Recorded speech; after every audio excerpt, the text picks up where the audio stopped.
बड़ी खबर आ रही है। चंपत राय ने अनिल मिश्रा पर गंभीर आरोप लगा दिए हैं। बैंक से करार में गड़बड़ी का आरोप, बैंक के साथ एमओयू साइन करने का आरोप। चंपत राय कह रहे हैं कि अनिल मिश्रा ने बैंक से करार मेरी जानकारी के बिना किया, एमओयू पर मेरे हस्ताक्षर होने चाहिए थे। चंपत राय ने एसआईटी को यह अपना लिखित बयान भेजा है। देखिए, ये अब खबर बड़ी होती जा रही है। थोड़ी देर पहले चंपत राय ने कहा कि मैं 45 वर्षों से प्रभु राम की सेवा में हूं, अयोध्या में हूं और मैं क्रमानुसार एक एक सवाल का जवाब दूंगा जब एसआईटी की अंतिम रिपोर्ट आ जाएगी।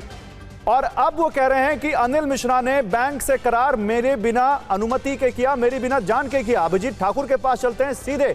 अभिजीत हमारे साथ जुड़े हुए हैं। अभिजीत, क्या कहना चाह रहे हैं चंपत राय? देखिए, चंपत राय ने तो पूरी तरीके से अपना पक्ष इस पूरे लेटर में जो एसआईटी को उन्होंने संबोधित किया है उसमें रख दिया है। और उनका कहना है कि जो एसओपी एमओयू हुआ था उसकी उन्हें जानकारी ही नहीं थी और 6 फरवरी 2025 को अनिल मिश्रा ने इसको एमओयू को साइन किया था। और उसके अलावा ब्रांच मैनेजर जो गोविंद मिश्रा का जिक्र इसमें उन्होंने किया है उसके साइन थे। और इनका कहना है कि इसकी जानकारी तो इन्हें 13 जून 2026 को, यानी कि इस प्रकरण के बाद हुई है, यानी कि चोरी की जो घटना हुई उसके बाद हुई है। तो ये तमाम चीजें इस लेटर में कही गए हैं और इन्होंने सवाल भी उठाए हैं कि आखिरकार इस दिशा निर्देश पर मेरे हस्ताक्षर क्यों नहीं कराया गया, यानी कि इनका सिग्नेचर ही नहीं लिया गया और एमओयू तैयार हो गया, जबकि जो नियम है उसके अनुसार महासचिव होने के नाते इनको इसकी जानकारी दी जानी चाहिए थी। तो चंपत राय ने अपना पक्ष जो है वो एसआईटी के सामने रखा है। बड़ी खबर है ये। इसमें उनका कहना है कि एमओयू की इनको कोई जानकारी ही नहीं थी और इन्होंने खुद आरोप लगाए हैं कि एमओयू के अनुसार जो सुरक्षा के सभी उपाय थे वो उसका पालन नहीं किया गया।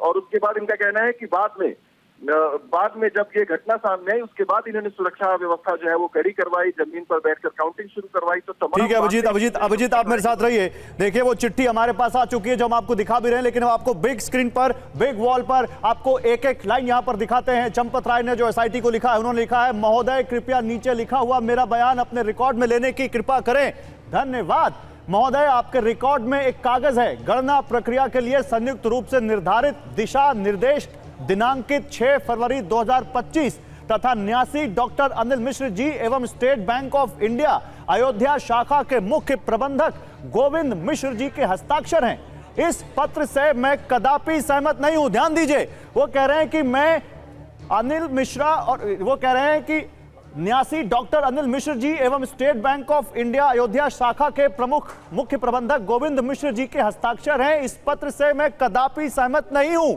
मैं इसे अस्वीकार करता हूं। यद्यपि इसमें लिखा है कि इसकी प्रतिलिपि महासचिव श्री राम जन्मभूमि तीर्थ क्षेत्र को भेजी गई। मुझे तो इस दिशा निर्देश पत्र की जानकारी 13 जून 2026 को अपने अकाउंट ऑफिस से प्राप्त हुई।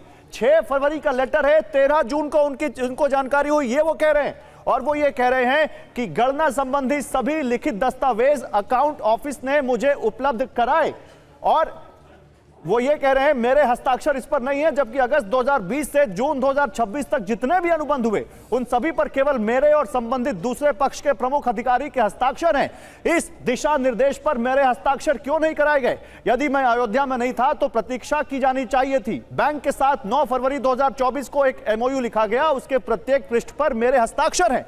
एमओयू के अनुसार सुरक्षा के सभी उपाय किए गए, जैसे गणना कक्ष में सीसीटीवी कैमरे तथा दरवाजे पर लोहे की सलाखों वाला दरवाजा लगाया गया। कुर्सी पर बैठकर मेज पर रखकर गणना का परामर्श बैंक का है, जो चोरी में सहायक बना। वो कह रहे हैं बैंक ने कहा था कि मेज और कुर्सी पर गणना करो, जो चोरी में सहायक बना। दुर्घटना सामने आने पर मेज तत्काल हटाई गई, जमीन पर बैठकर गणना होने लगी। देश के सभी बैंकों में चेस्ट रूम के कुछ नियम अवश्य होंगे। स्टेट बैंक के नियम तो कठोर होंगे। अंदर जाते समय और गणना कक्ष से बाहर आते समय विशेष तलाशी, बिना जेब के कपड़े आदि, इसका पालन बैंक ने नहीं कराया। वो कह रहे हैं बैंक ने कपड़ों की चेकिंग वेकिंग का पालन नहीं कराया और दिशा निर्देश पत्र में लिखा होने के बावजूद नहीं हुआ। बैंक ने सबसे पहले जो कपड़े दिए उसमें जेब थी।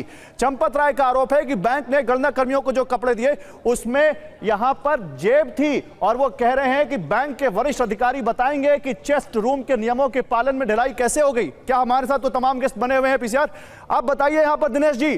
चंपत राय तो साफ कह रहे हैं अनिल मिश्रा ने, बैंक ने मिलकर यह किया है, मेरा तो कोई रोल नहीं है।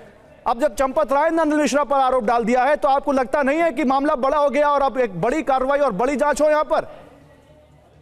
गौरव जी, पहले दिन से भारतीय जनता पार्टी और हमारी सरकार पहले दिन से कह रही है, जैसे ही ट्रस्ट के सामने मसला आया और ट्रस्ट ने सरकार के सामने संज्ञान में लाया, सरकार ने उसी क्षण जो है एसआईटी का गठन किया, उसी क्षण। और जैसे ही एसआईटी ने अपनी अंतरिम रिपोर्ट दी, अरे भैया, जो इस मामले का सबसे बड़ा नाम है दिनेश जी, उसने खुलकर चिट्ठी में नामजद बोल दिया है। अनिल मिश्रा ने मेरी बिना जानकारी के एमओयू किया। शाखा वाले वहां पर बिना मेरी जानकारी के एमओयू कर रहे थे, अयोध्या शाखा के। अच्छा रुकिए, मेरे संवाददाता ज्यादा जानकारी लेकर हमारे साथ जुड़े हुए हैं। अभिजीत, चंपत राय ने तो पूरा ठीकरा अनिल मिश्रा और स्टेट बैंक ऑफ इंडिया पे फोड़ दिया है। जी निश्चित तौर पर इसमें चंपत राय ने इस पत्र में अपने कहा है कि स्टेट बैंक ऑफ इंडिया के द्वारा पालन नहीं करवाया गया, यानी कि जो भी एमओयू निर्धारित किए गए थे उसकी जिम्मेदारी बैंक की बनती थी, जो कि नहीं करवाया। और साथ ही साथ अनिल मिश्रा का नाम लेते हुए इन्होंने इसमें लिखा है कि अनिल मिश्रा ने उनकी जानकारी के बगैर एमओयू साइन किया और इसके ऊपर सहमति जता दी। तो सबसे बड़ी बात तो ये है कि क्या महासचिव के जानकारी में ही नहीं था एमओयू, और दूसरी बात ये कि बैंक पर उन्होंने गंभीर आरोप लगाए हैं कि इसका पालन करवाना बैंक नहीं। एक और बड़ा इंपॉर्टेंट पॉइंट है अभिजीत, जो मैं यहां बताना चाहता हूं अपने दर्शकों को। उन्होंने लिखा है, बैंक ने गणना के लिए जिन युवकों का चयन किया उन्हें हाउसकीपिंग स्टाफ के रूप में रखा गया है। यानी जो लड़के काउंटिंग में लगे थे वो काउंटिंग के लिए नियुक्त ही नहीं हुए थे, उनका हाउसकीपिंग स्टाफ के रूप में रखा गया था। क्या यह उचित है? मेरे विचार से कदापि नहीं। इसी कारण मेरा विचार है कि बैंक के वरिष्ठ अधिकारियों को शायद कुछ भी पता नहीं है। अभिजीत, यानी जो लड़के वहां पर रखे गए थे वो हाउसकीपिंग के लिए रखे गए थे और उनको पहुंचा दिया गया काउंटिंग रूम में। देखिए, ये तो काउंटिंग रूम में तैनात जो उस समय पर कर्मी थे, अन्य कर्मियों से हमारी बातचीत भी हुई। उनका कहना था कि चंपत राय जी के कहने पे हमारी नौकरी लगी, अनिल मिश्रा ने हमारा इंटरव्यू लिया। लेकिन ये लेटर जो है ये उसके बिल्कुल पलट बात कहती है। इनका कहना है कि बैंक ने हाउसकीपिंग के स्टाफ के रूप में उनको काउंटिंग के काम पर लगा दिया, यानी कि पूरी तरीके से अपनी जिम्मेदारी से चंपत राय हटते हुए उनका बयान है इसमें कि ये काम बैंक का था और अनिल मिश्रा का था और उनकी उसमें कोई भूमिका नहीं थी। जबकि गन्ना कर्मियों का कहना है कि बाबूजी के कहने पर नौकरी लगी, भाई साहब ने इंटरव्यू लिया, तो बाबूजी और भाई साहब ने जब उनको नौकरी पर रखा और बैंक ने उनके कहने पर उनको हाउसकीपिंग स्टाफ के पद पर थर्ड पार्टी कंपनी के थ्रू यानी कि सैनिक सर्विसेज के थ्रू उनको अंदर काम पर रखवा दिया और उनको काउंटिंग की जिम्मेदारी दी गई। तो अब ये बड़ा सवाल उठ रहा है कि ये Champat Rai versus Anil Mishra versus state bank of India मामला बनता जा रहा है। नहीं, मामला बहुत बढ़ता जा रहा है और चंपत राय बहुत बड़ा नाम है। यह कहें कि इस पूरे मामले का सबसे बड़ा चेहरा है चंपत राय।